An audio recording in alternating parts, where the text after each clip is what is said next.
Y voy a trasladar a la gente lo que decíamos recién, fuera de cámara, que usted, en su larga experiencia, nunca ha visto un periodo de sequía tan largo.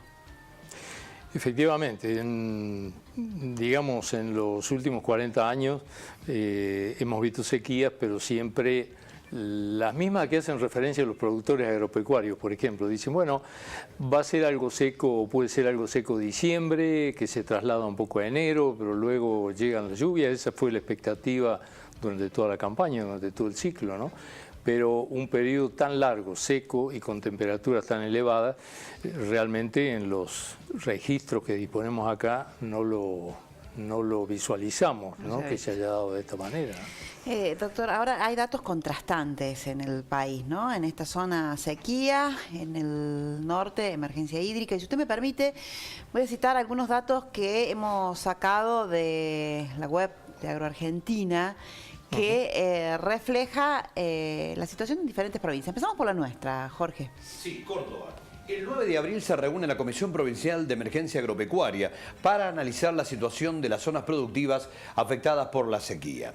Buscan elevar al gobernador una propuesta de declaración del estado de emergencia o desastre agropecuario. Salta. Hoy se declaró la emergencia agropecuaria por inundaciones. En la provincia de Entre Ríos, ayer se declaró emergencia agropecuaria. Mientras tanto, en Santa Fe y Buenos Aires se evalúa declarar emergencia agropecuaria. ¿Qué diferencia es marcada, no? ¿A qué se debe esto? Efectivamente, yo lo había... En lugares que lo nunca hemos llovía tanto, claro, está lloviendo lo acá. hemos mencionado en otras oportunidades aquí, ¿no? El tema de las extremas del clima que está produciendo y que es una preocupación mundial prácticamente. Esto que el clima hace, se va para un lado en un momento, luego se va para otro. Miremos, hasta hace pocos meses estábamos trabajando desde el Ministerio de Defensa con General Villegas, por ejemplo, haciendo traslado de colegios rurales a zonas más altas, ¿no? Por problemas de inundación, básicamente. En este momento está seco. Yo creo que son estas extremas de clima, es el aumento de la temperatura del planeta, el calentamiento global, hace suponer, está en nivel de hipótesis, pero bastante cierto, que es el que produce este tipo de variabilidades, ¿no? De un extremo a otro que se puede ir las condiciones meteorológicas tal cual se están manifestando aquí. Nosotros hemos tenido un 2015 que, fin del 2015, principio de 2016, que no nos alcanzaban los elementos en el Ministerio de Defensa para defendernos o para defender a la sociedad de las inundaciones que se estaban produciendo. Hemos tenido hasta hace poco aludes en Jujuy, inundaciones en Salta, como decía antes, la zona de Villegas, por ejemplo, que ya más problemático aún porque es una zona muy llana, muy plana, entonces se estaciona el agua por mucho tiempo. Jujuy pasó relativamente rápido, claro. Salta también. Ahí estamos viendo imágenes que afectan al ganado, la inundación. Claro. Sí. Pero son esas situaciones contrastantes que nos está dando el clima cada vez con mayor frecuencia, sí, digamos, y los estudios a nivel mundial lo hacen o lo asocian mucho con el calentamiento global, ¿no? En esto acá, esta situación, como decíamos antes, es algo que no lo hemos visto por mucho tiempo. Hemos tenido sequías cortas o relativamente cortas, de impacto también en la agricultura, de impacto en la provisión de agua de las ciudades. Es decir, no solamente la agricultura afecta, afecta el problema de la falta de agua. Si usted me permite, vamos con algunas cifras que están hablando ya de las pérdidas. Cifras que sacamos también, citamos la fuente de la web de AgroArgentina. ¿La vemos? Ahí está. Cultivos afectados. Estadísticas según la Bolsa de Comercio de Córdoba. En toda la provincia, con relación al maíz tenemos que decir que se estima cosechar un 22% inferior que la campaña anterior. En el caso de la soja, ese porcentaje se aproxima en torno al 28% menos. Mientras que si nos referimos al maní, se estima que se estará cosechando un 34% menos que igual periodo del pasado año. Y tenemos también datos, si los podemos ver a continuación, de las pérdidas. En el departamento de Río Cuarto se está hablando de pérdidas de 280 millones de dólares. ¿Tenemos a las cifras? Para ponerlas, ahí está. Departamento de Río Cuarto perdió 280 millones de dólares y es el departamento más perjudicado económicamente por la falta de precipitaciones debido al fenómeno de la Niña. Esto se desprende de estadísticas que dio a conocer la Bolsa de Comercio de Córdoba. El departamento Juárez Selman, el segundo más perjudicado económicamente, registra una pérdida de 165 millones de dólares.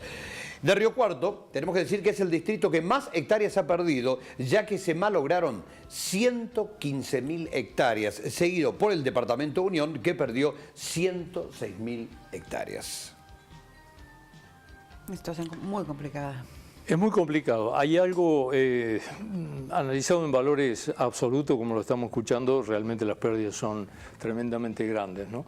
Pero no quiero dejar de hacer notar el gran trabajo de la ciencia en esto y la tecnología, ¿no? Esto, tal vez 40 años atrás, una sequía de esta magnitud hubiera hecho perder todo. Hoy hay disminuciones de rendimiento, sí, pero no obstante hay, salvo una serie de casos que no son pocos, de pérdida total de maíz o de soja, en general hay disminución de rendimiento, pero hay cosecha, ¿no?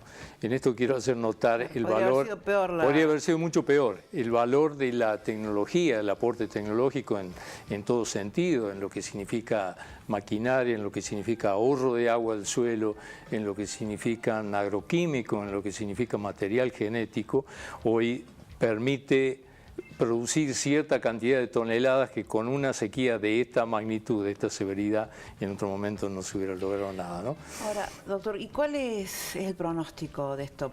¿Podemos entrar a expectativas de que en abril llueva?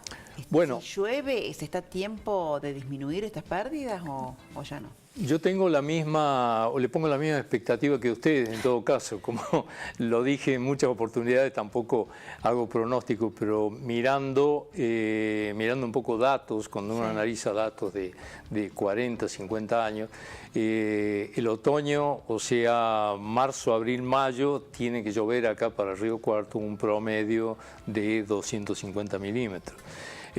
Marzo ya está perdido. No podemos esperar nada de marzo, y por otra parte es curioso que no hay pronóstico que le hable en este momento de algo de lluvia. Sí. Ninguno habla de lluvia. Marzo entonces está perdido, pero abril, cuando uno mira las series, ha habido muchos abril de precipitaciones por encima de los 100 milímetros.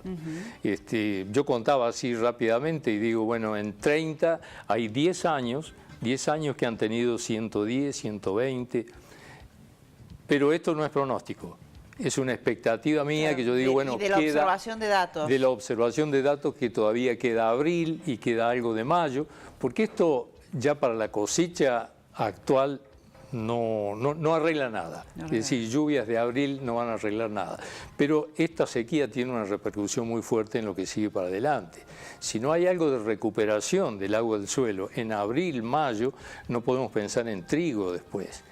Y luego el invierno sabemos que es seco, naturalmente seco, sería una fuera de lo normal totalmente que llueva mucho en invierno, pero el invierno es seco, y la primavera se retrasan las lluvias para lo que es Río Cuarto. Entonces vamos a entrar en situación mala para la cosecha de invierno, para el cultivo de invierno y también para el inicio del cultivo de verano, ¿no? Entonces la expectativa un poco es qué pasa en abril, ¿qué pasa? Fundamentalmente en abril, ¿no? Bien. Mayo todavía es un mes que puede tener sus 40 milímetros en promedio y abril unos 60, 70 milímetros en promedio. Pero como digo, ha habido lluvias importantes, ¿no? Esperemos que lleguen. Esa es la expectativa y ahí estamos cruzando los dedos, esperando que sea una situación de un año nomás y se recompongan las cosas, ¿no?